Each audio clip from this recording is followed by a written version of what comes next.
Hey everybody, welcome back. I hope you all are doing very well. So today we'll be talking about the work done by the gravity, right? तो work done के बारे में हम already बात कर चुके हैं. कुछ ऐसे स्पेशल फोर्सेस हैं जिनके बारे में हमको पता होना चाहिए, बहुत ही फ्रीक्वेंटली आते हैं, जैसे ग्रेविटी हो गया, मैग्नेटिक फोर्स हो गया, इलेक्ट्रोस्टैटिक फोर्स हो गया, स्प्रिंग फोर्स हो गया, फ्रिक्शन हो गया.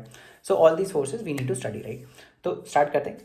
ग्रेविटेशनल फोर्सेज, सबसे पहले ग्रेविटी लगती कहाँ है? Always towards the and centre of the earth, right? So let's say ये बॉल है, आज ऑब्जेक्ट चेंज करिए. लेट्स से ये बॉल है, तो इस बॉल का लेट्स से मास m है, तो ग्रेविटी का फोर्स हमेशा डाउनवर्ड्स होगा. Downwards means towards the centre of the earth, which is m into g, mass of the object into acceleration due to gravity, right? So that is the mg force.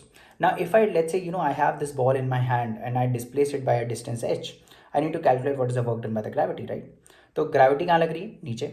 mg force नीचे लग रहा था, है ना? Displacement ऊपर के direction में हुआ है ना? तो वर्क डन का डेफिनेशन क्या था? Force which is m into g multiplied by the displacement which is h, right? और multiplied by cos of angle between them. What is the angle between them? आप अगर देखो तो फोर्स नीचे लग रहा है, force is downwards but displacement is upwards, so the angle between them is 180 degrees, right? Understood? The angle between them is 180 degrees. ये हमने angle of vectors में देखा है, correct?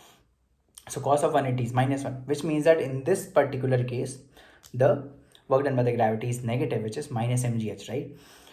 अंडरस्टूड. सो ऐसे हम निकालेंगे. ऊपर से नीचे आ रही है तो क्या होगा? ऊपर से नीचे आ रही है तो पॉजिटिव हो जाएगा, करेक्ट? उसका उल्टा हो जाएगा, right? So this is how we calculate the work done by the gravity. Thank you so much. Have a